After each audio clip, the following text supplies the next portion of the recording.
Assalamualaikum warahmatullahi wabarakatuh. Selamat datang kembali di channel YouTube Dunia Beda, tempat di mana takdir bisa berbalik dalam sekejap mata. Bayangkan, di sebuah masjid yang begitu megah, rumah suci milik Allah, seorang kakek tua renta datang dengan niat tulus untuk bersujud. Namun yang ia dapatkan, bukanlah sambutan hangat, melainkan penghinaan yang begitu menyakitkan. Hatinya hancur saat tubuh ringkihnya diusir tanpa belas kasihan, hanya karena penampilannya yang lusuh. Tapi mereka tidak tahu bahwa di balik pakaian compang-camping itu tersimpan sebuah rahasia yang mampu mengguncang pilar-pilar keangkuhan. Apa yang akan terjadi saat takdir membuka siapa sebenarnya lelaki tua yang terbuang itu? Namun sebelumnya, bagi yang beragama Islam, saya sarankan untuk menuliskan sholawat Nabi Muhammad agar kelak sholawat ini menjadi saksi untuk mendapat syafaat di akhirat.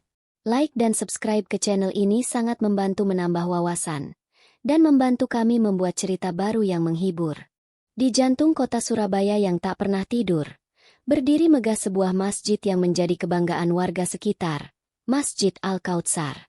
Menjelang senja, langit yang berwarna jingga memantulkan cahayanya pada kubah raksasa berwarna keemasan, menciptakan pemandangan yang begitu syahdu dan menenangkan. Lantunan ayat-ayat suci yang diputar melalui pengeras suara, terdengar lembut membelah udara, memanggil jiwa-jiwa yang lelah untuk kembali bersujud kepada Sang Pencipta. Masjid ini adalah buah dari kerja keras dan kedermawanan seorang tokoh masyarakat yang disegani, Pak Haji Ridwan. Setiap detail di masjid ini, mulai dari marmer Italia yang mengkilap di lantai, hingga ukiran kaligrafi rumit di dinding, tak luput dari perhatiannya. Baginya, ini bukan sekadar bangunan, melainkan sebuah mahakarya, sebuah persembahan terbaik untuk kemuliaan nama Allah. Setiap sore, beliau selalu datang lebih awal, berjalan mengelilingi setiap sudut masjid, memastikan semuanya sempurna. Karpet Persia yang tebal harus selalu bersih dari debu. Tempat wudhu harus kering dan wangi, dan aroma gaharu yang menenangkan harus senantiasa menguar di udara. Kesucian dan ketertiban masjid adalah harga mati baginya. Sore itu, seperti biasa, Pak Haji Ridwan sudah berada di dalam masjid. Beliau duduk bersandar di salah satu tiang utama. Matanya memandang puas ke seluruh ruangan yang lengang, menanti kumandang adzan asyar. Beberapa jamaah lain mulai berdatangan. Mereka menyapa Pak Haji dengan penuh takzim, dan beliau membalasnya dengan senyum tipis yang penuh wibawa. Semuanya terasa damai, teratur, persis seperti yang beliau inginkan.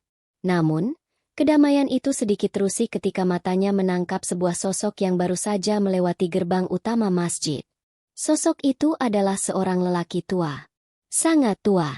Punggungnya bungkuk, dan langkahnya diseret dengan susah payah.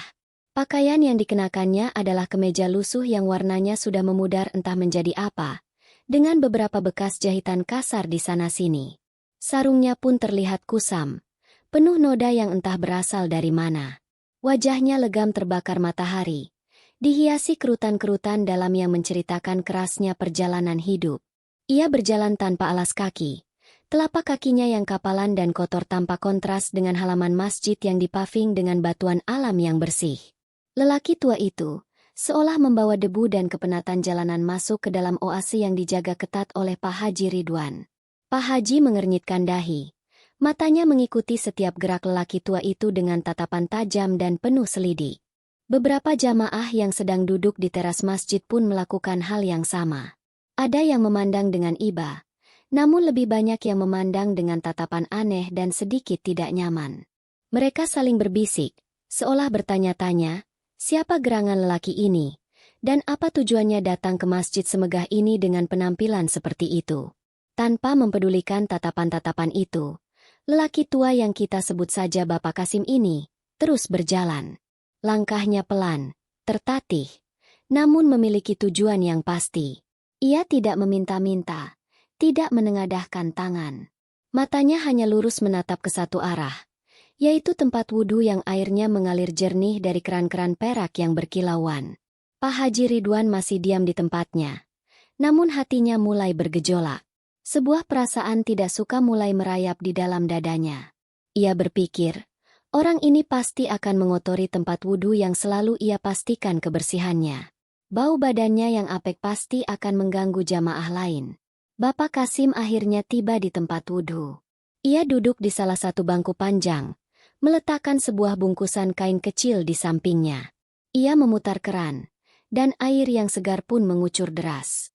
Ia menadahkan tangannya yang keriput dan kotor, membasuh wajahnya dengan perlahan.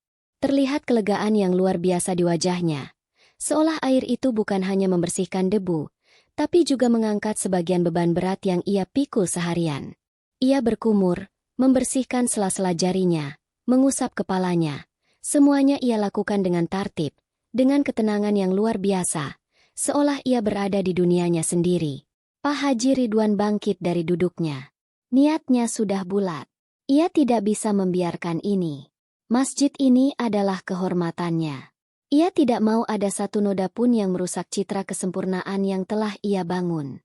Dengan langkah yang mantap, ia berjalan mendekati tempat wudhu. Jantungnya berdebar sedikit lebih kencang, bukan karena takut, tapi karena sebuah keyakinan bahwa ia akan melakukan hal yang benar, yaitu menjaga kesucian rumah Allah dari apa yang ia anggap sebagai kekotoran. Setiap langkahnya terasa berat, diiringi oleh bisikan-bisikan jamaah yang kini terdiam, menanti apa yang akan terjadi selanjutnya. Air jernih itu terus mengalir dari keran perak, membasuh tangan dan kaki Bapak Kasim yang kapalan. Setiap tetesnya seolah menjadi saksi bisu atas niat suci yang terpatri di dalam hati lelaki tua itu. Ia melakukannya dengan sangat perlahan, tidak tergesa-gesa, seakan sedang bercengkrama dengan air yang menyucikannya. Ia membersihkan sela-sela jarinya yang kasar sebanyak 3 kali, memastikan tidak ada kotoran yang tersisa. Ia berkumur, menghirup air ke hidungnya, lalu mengeluarkannya kembali, persis seperti yang diajarkan sunnah.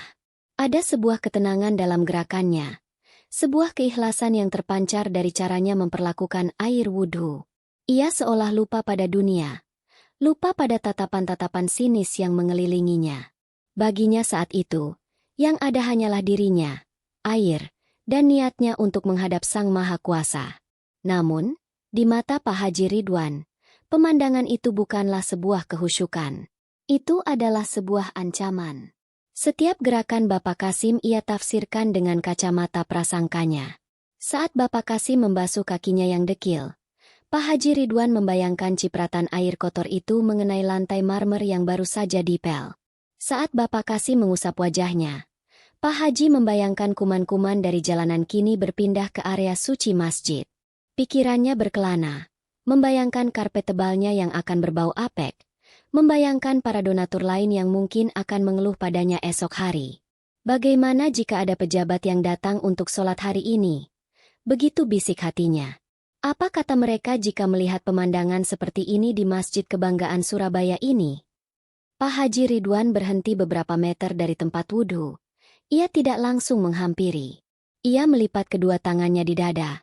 Postur tubuhnya angkuh, matanya tak lepas mengawasi. Ia ingin memberikan sinyal, sebuah peringatan tanpa kata, berharap lelaki tua itu mengerti dan segera pergi dari sana.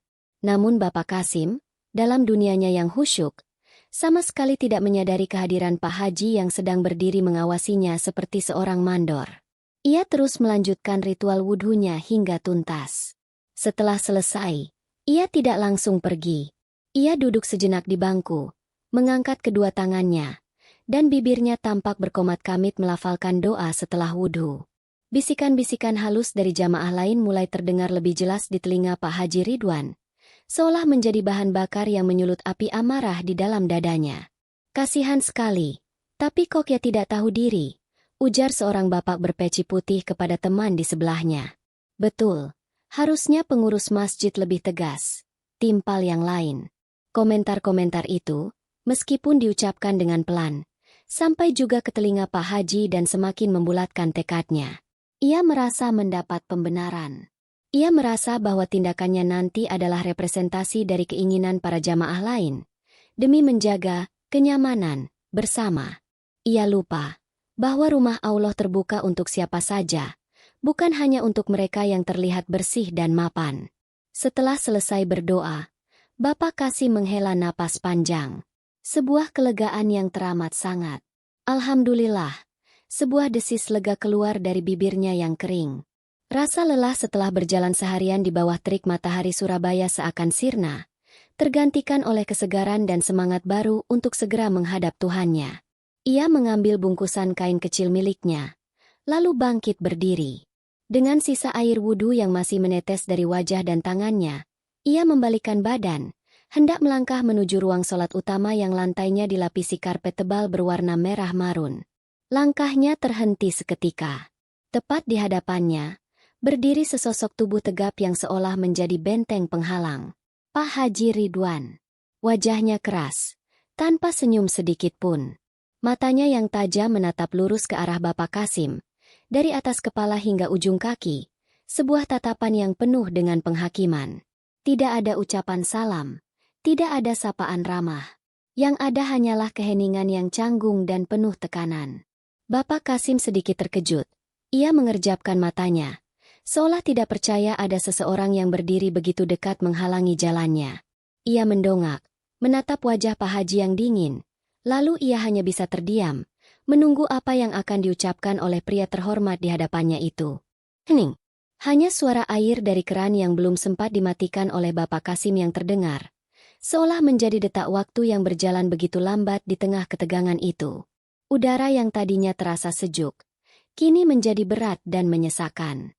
Bapak Kasim menatap wajah Pak Haji Ridwan yang dingin, mencoba mencari setitik kehangatan, namun tidak ia temukan. Yang ada hanyalah dinding penghakiman yang tinggi dan kokoh. Maaf, Bapak.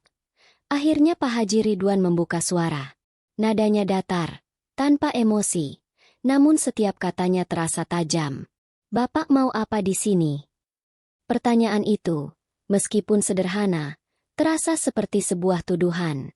Seolah kehadiran Bapak Kasim di rumah Allah adalah sebuah kejahatan. Bapak Kasim sedikit membungkukkan badannya, sebuah gestur hormat yang tulus. Suaranya keluar lirih, hampir seperti bisikan. Saya mau sholat, Pak Haji. Jawabnya. Sudah masuk waktu asyar, sepertinya. Ia mencoba tersenyum, namun senyum itu tidak sampai ke matanya yang sayu. Pak Haji Ridwan mendengus pelan, sebuah suara yang menunjukkan ketidaksabaran. Bapak lihat sendiri kondisi Bapak, kan? Katanya. Matanya menelusuri penampilan Bapak Kasim dari atas ke bawah dengan tatapan merendahkan. Masjid ini ada aturannya, Pak. Kami harus menjaga kebersihan dan kenyamanan seluruh jamaah. Kalau Bapak sholat di dalam dengan keadaan seperti ini, karpetnya bisa kotor, dan jamaah lain bisa terganggu. Hati Bapak Kasim terasa seperti diremas. Ditolak. Di tempat suci yang ia kira akan selalu terbuka, ia justru menemukan sebuah pintu yang tertutup rapat. Tapi saya sudah berwudu, Pak Haji. Ia mencoba berargumen, suaranya bergetar menahan perasaan. Insya Allah saya bersih. Saya hanya ingin menunaikan kewajiban saya kepada Sang Pencipta. Hanya 2 rakaat sunnah dan 4 rakaat asyar. Setelah itu saya akan pergi. Permohonan yang tulus itu tidak sedikit pun meluluhkan hati Pak Haji Ridwan. Prasangka sudah menguasai dirinya sepenuhnya. Baginya, lelaki tua di hadapannya ini adalah perwujudan dari kekacauan, pelanggaran dari tatanan sempurna yang sudah ia ciptakan. Bukan masalah wudhunya, Pak. Ini masalah ketertiban. Tegasnya, kini suaranya sedikit meninggi. Ia kemudian mengulurkan tangannya, bukan untuk menjabat, melainkan untuk menunjuk lurus ke arah gerbang utama masjid. Sebuah gestur pengusiran yang tidak bisa lebih jelas lagi. Di luar sana banyak musola kecil. Bapak bisa sholat di sana. Mohon pengertiannya. Jangan membuat keributan di sini. Kata-kata, jangan membuat keributan, terasa seperti tamparan bagi Bapak Kasim. Ia sama sekali tidak berniat membuat keributan. Ia hanya ingin sholat. Itu saja. Tapi ia sadar, ia tidak punya kekuatan untuk melawan. Ia hanyalah seorang tua renta, seorang pengemis di mata dunia. Siapalah dirinya jika dibandingkan dengan Pak Haji Ridwan yang terhormat, sang pemilik kuasa di masjid ini. Cahaya di mata Bapak Kasim yang tadi sempat bersinar karena kesegaran air wudhu, kini meredup, lalu padam. Pundaknya yang bungkuk tampak semakin terkulai. Tanpa sepatah kata pun lagi, ia mengangguk pelan. Sebuah anggukan pasrah. Dengan berat hati, ia membalikkan badan. Setiap langkah yang ia ambil untuk menjauhi ruang sholat terasa begitu berat, seolah ia sedang menyeret beban ribuan ton. Para jamaah lain yang sedari tadi menonton drama itu, kini serempak membuang muka. Ada yang pura-pura sibuk dengan ponselnya, ada yang menunduk dalam-dalam seolah sedang berzikir, ada pula yang bergegas masuk ke dalam masjid. Mereka semua menjadi saksi, namun memilih untuk menjadi bisu. Bapak Kasim terus berjalan, melintasi pelataran masjid yang luas, kembali menuju gerbang tempat ia masuk tadi. Ia tidak menoleh ke belakang. Ia tidak ingin melihat lagi kemegahan masjid yang baru saja menolaknya. Luka di hatinya terlalu perih. Sesampainya di gerbang, ia berhenti sejenak, menatap hiruk-pikuk jalanan kota Surabaya, lalu menghela napas panjang yang terdengar syarat dengan kekecewaan. Di dalam, Pak Haji Ridwan menarik napas lega. Ia merasa telah berhasil menjalankan tugasnya. Ia telah menyelamatkan masjidnya. Ia berjalan ke tempat wudhu, mematikan keran yang tadi ditinggalkan oleh Bapak Kasim. Ia bahkan mengambil kain lap dari kotak kebersihan dan mengeringkan sedikit genangan air di lantai dengan tangannya sendiri. Ia merasa puas. Tatanan telah kembali pulih. Tepat pada saat itu, suara merdu adzan asyar mulai berkumandang dari menara masjid, menggema ke seluruh penjuru. Sebuah panggilan agung untuk bersujud. Panggilan yang baru saja ia larang untuk didengarkan oleh salah satu tamu Allah. Gema adzan asyar membumbung tinggi. Suaranya yang agung memantul di antara pilar-pilar kokoh Masjid Al-Kautsar. Pak Haji Ridwan berdiri sejenak di ambang pintu ruang sholat utama, menarik napas dalam-dalam. Ia merasa lega. Masalah kecil tadi sudah teratasi. Kini, ia bisa menunaikan sholat dengan tenang, di dalam masjidnya yang bersih dan teratur. Ia melangkahkan kakinya untuk masuk, siap menyatu dalam barisan syaf yang mulai terbentuk. Namun, sebuah suara deru mesin yang sangat halus namun terdengar ganjil di tengah suasana khusyuk itu membuatnya berhenti.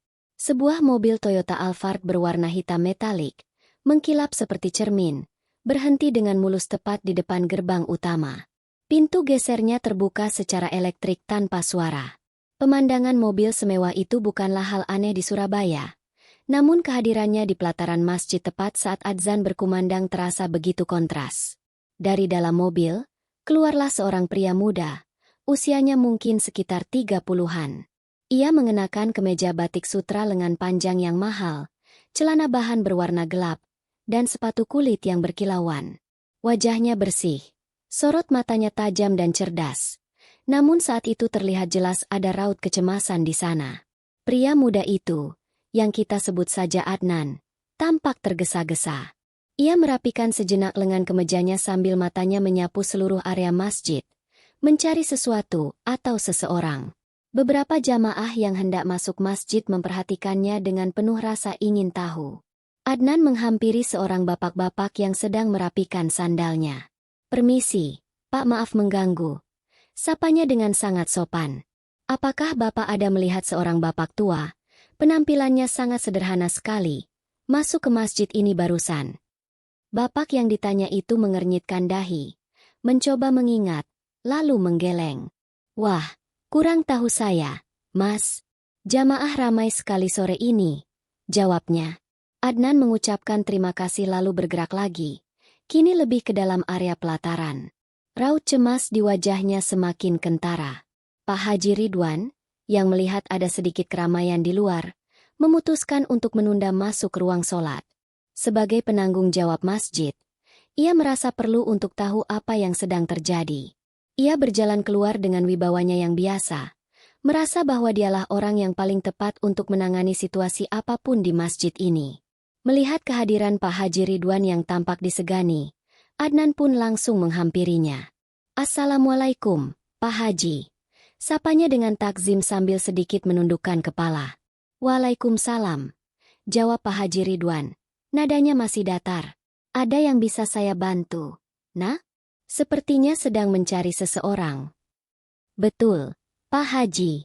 Mohon maaf sebesar-besarnya jika saya mengganggu ketenangan masjid," kata Adnan. Suaranya terdengar tulus. "Saya Adnan. Saya sedang mencari ayah saya." Beliau bilang tadi mau singgah untuk sholat asyar di sini. Tapi sejak tadi saya hubungi ponselnya tidak aktif. Saya jadi khawatir. Pak Haji Ridwan mulai merasakan sesuatu yang aneh. Firasatnya mulai tidak enak. Ayah? Tanyanya perlahan. Memangnya ciri-ciri ayah Anda seperti apa? Adnan menarik napas sejenak sebelum menjawab. Ayah saya sudah sangat sepuh, Pak Haji. Dan beliau punya kebiasaan yang unik. Beliau lebih suka berpenampilan seperti orang biasa. Sangat-sangat sederhana sekali. Pakaiannya lusuh. Mungkin seperti pengemis. DG. Jantung Pak Haji Ridwan serasa berhenti berdetak. Darah seakan surut dari wajahnya. Dunia di sekelilingnya terasa berputar. Suara adzan yang tadi agung, kini terdengar berdengung di telinganya. Gambaran wajah Bapak Kasim yang menatapnya dengan lirih tadi kembali terlintas dengan sangat jelas di benaknya. Tidak mungkin. Melihat perubahan raut wajah Pak Haji, Adnan menjadi semakin cemas. Pak Haji baik-baik saja? Apa Pak Haji melihatnya? Pak Haji Ridwan tidak mampu berkata-kata. Mulutnya terkunci. Keringat dingin mulai membasahi pelipisnya. Adnan, yang tidak mendapat jawaban, melanjutkan penjelasannya dengan suara yang bergetar karena khawatir. Beliau adalah amanah terbesar saya, Pak Haji. Nama beliau adalah Haji Kasim. Beliaulah yang dulu, puluhan tahun lalu, mewakafkan seluruh tanah dan hartanya untuk pembangunan Masjid Al-Kautsar yang megah ini. Kalimat itu bagaikan petir yang menyambar di siang bolong. Kaki Pak Haji Ridwan terasa lemas ketika ia nyaris terhuyung jika tidak berpegangan pada pilar di dekatnya. Jadi lelaki tua yang ia hina, yang ia usir dengan begitu angkuhnya, adalah sang pemilik sejati, sang pemberi wakaf masjid yang selama ini ia bangga-banggakan sebagai miliknya. Tepat pada saat itu, Adnan melihat sesosok tubuh renta yang berdiri gamang di luar gerbang, menatap jalanan yang ramai. Itu dia. Ayah. Serunya lega. Ia segera berlari keluar gerbang, menghampiri Bapak Kasim. Ia memegang lengan ayahnya dengan lembut, dan keduanya pun berjalan kembali memasuki pelataran masjid. Pak Haji Ridwan hanya bisa mematung. Ia mengangkat wajahnya yang pucat pasi, dan di sanalah ia melihatnya. Bapak Kasim, lelaki tua yang ia anggap sampah, kini berjalan perlahan ke arahnya, dipapah dengan penuh kasih oleh putranya yang sukses. Langit senja Surabaya menjadi saksi bisu atas drama yang baru saja mencapai puncaknya. Waktu seakan berhenti di pelataran Masjid Al-Kautsar. Pak Haji Ridwan berdiri mematung. Matanya terpaku pada dua sosok yang berjalan mendekat. Lelaki tua yang tadi ia usir dengan hina, kini berjalan dengan dipapah oleh putranya yang tampak begitu berwibawa. Setiap langkah mereka yang perlahan, terasa seperti sebuah palu godam yang menghantam ego dan harga diri Pak Haji Ridwan hingga berkeping-keping. Wajah yang tadi ia pandang dengan jijik, kini tak sanggup ia tatap. Ia ingin lari, ingin bersembunyi, ingin bumi terbelah dan menelannya hidup-hidup. Tapi kakinya seolah terpaku di atas lantai marmer yang dingin itu. Ketika Bapak Kasim dan Adnan berhenti tepat di hadapannya, lutut Pak Haji Ridwan tak lagi sanggup menopang berat tubuhnya, juga beban malunya yang luar biasa. Bruk.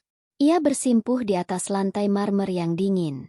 Ia menundukkan kepalanya dalam-dalam, tidak berani menatap wajah mulia yang telah ia zolimi. Tuan, maafkan saya, Tuan. Suara Pak Haji Ridwan keluar sebagai isak tangis yang tertahan.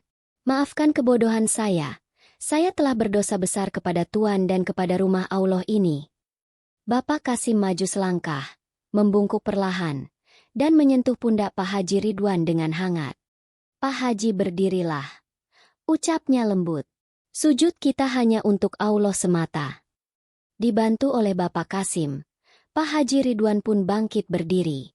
Tepat saat itu, ikamah untuk sholat asyar dikumandangkan.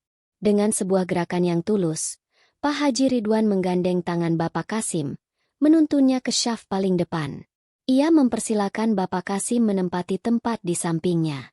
Mereka pun sholat berjamaah, berdiri berdampingan sebagai hamba yang setara di hadapan Tuhannya. Namun, klimaks dari cerita ini terjadi setelah sholat selesai. Setelah imam mengucapkan salam terakhir, dan para jamaah mulai berzikir, Pak Haji Ridwan tidak ikut berzikir. Ia bangkit berdiri dan membalikan badannya menghadap seluruh jamaah. Dengan pengeras suara untuk imam yang masih menyala, ia mulai berbicara. Suaranya bergetar menahan emosi. Assalamualaikum warahmatullahi wabarakatuh. Mohon perhatiannya sebentar. Para jamaah sekalian. Semua orang terdiam.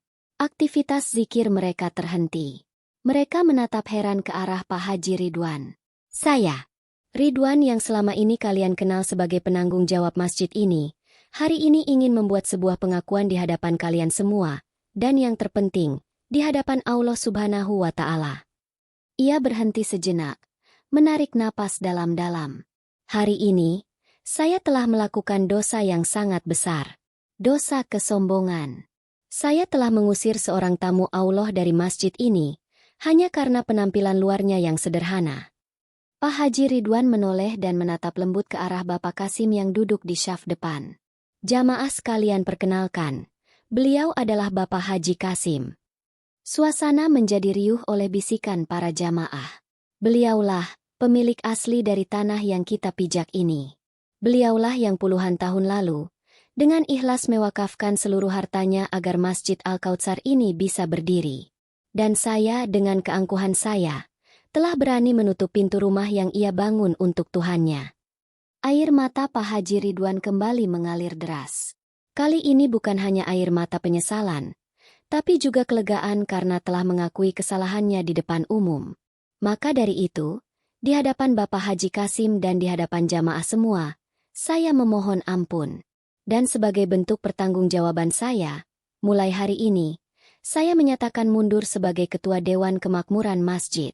Saya akan menjadi pelayan biasa di masjid ini, menjadi tukang bersih-bersih jika perlu.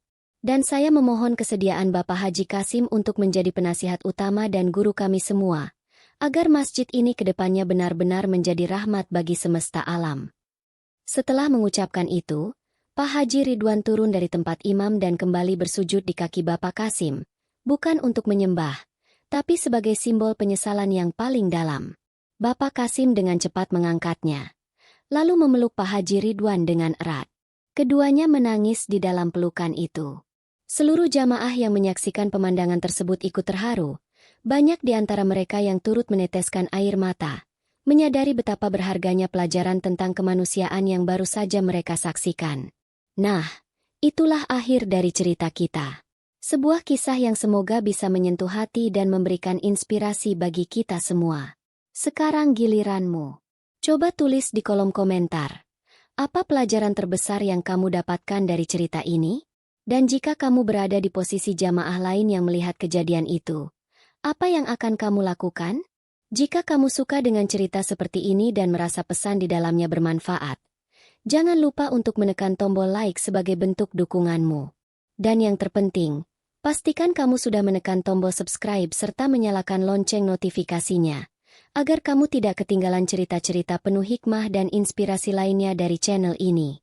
Terima kasih sudah menyimak sampai akhir. Sampai jumpa di cerita berikutnya.